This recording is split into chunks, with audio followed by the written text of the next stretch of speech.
Welcome to another episode of Keeping It Real Kitchen. This is your boy Majestic Gent. And tomato.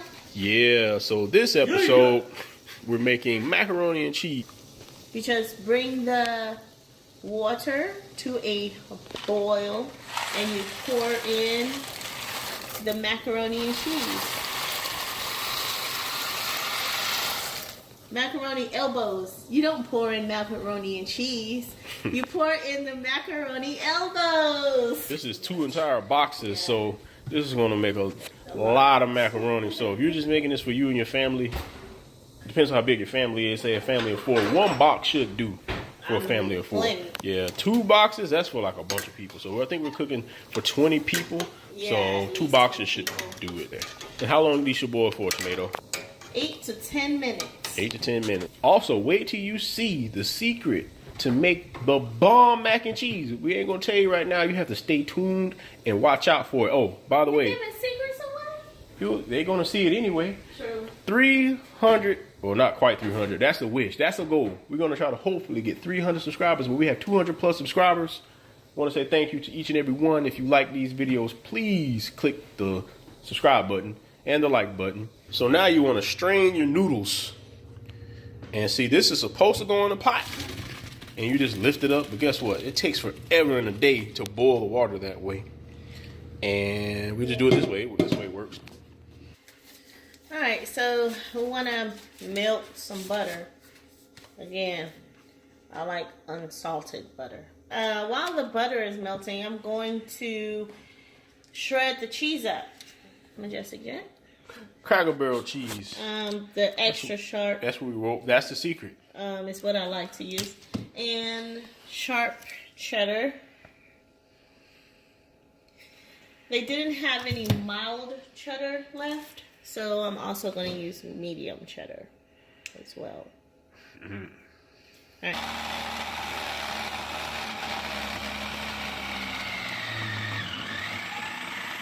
So now that the butter is fully melted, we take it off of the heat and then put it over here and just let it cool because we don't want it to scorch. Alright, so I'll put some of these boiled macaroni elbows, and dump them in here in this bowl.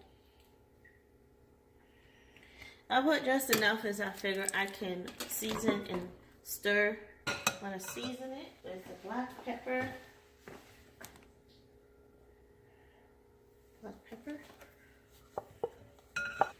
And onion powder. Alright. Okay, and now before I put the eggs in there, I like to taste it. Alright. Now, I also put cheese in there. Put the cheese in there. Ooh.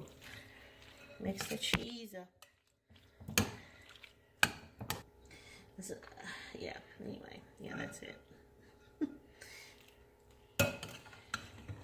And it's cheesy, baby. Now, more macaroni elbows. Some butter. Season in stages. Yeah. In layers. Yeah. That's right. There's a little salt there. Want to use a few eggs. Mm-hmm. That's 1 egg. Mm-hmm. Those eggs. Mm. Yeah, I tasted it. It was pretty good. Very tasty. Yeah, man, so good. Tasted it before the eggs because I don't want to taste it after that. Yeah. Mm-hmm. I mean, how can you go wrong with eggs, butter, cheese, salt, and cheese? Pepper. You can't go wrong with that. Black pepper is the key. Oh. This is what makes it stick together.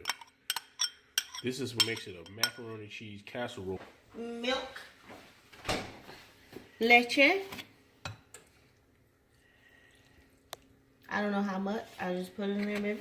That's probably about a quarter of a cup. if I had to guess. More milk. Now about add a half a cup. That's more than half a cup. It's probably like a cup. Oh. Yeah, man. Some people put heavy cream. I like to use milk because, like I said before, I don't like to put a little. I don't like to be too unnecessary. Whole milk. Whole milk, yeah. Okay. Anyway, dilute the seasoning. But anyway, I'm just gonna go ahead and just put it in there.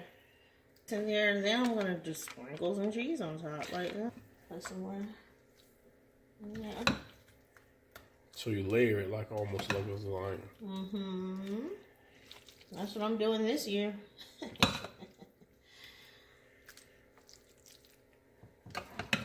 Cheese mixed in, cheese layered. Mm-hmm. Extra cheese. Because your macaroni and cheese is not macaroni and cheese without queso. Alright. Another layer on there. Wow. At this point, we are living on the edge. Yeah, so this is going to be extremely rich. As you see, it's like 3 layers here of cheese, noodles, and more cheese at 350 degrees. 350 degrees. So, what I like to do to make sure that the cheese doesn't burn is put some foil on it when I initially put it in the oven. Alright, so macaroni and cheese needs to be at least 160 degrees. Just put the thermometer in the middle and don't let it touch the bottom and see what happens. Alright, there it is. So go ahead and take it out. Alright, so with this I'm just going to let it cool down and then wrap the top up in some aluminum foil and put it in the refrigerator and practice safe food handling. Alright. Yeah.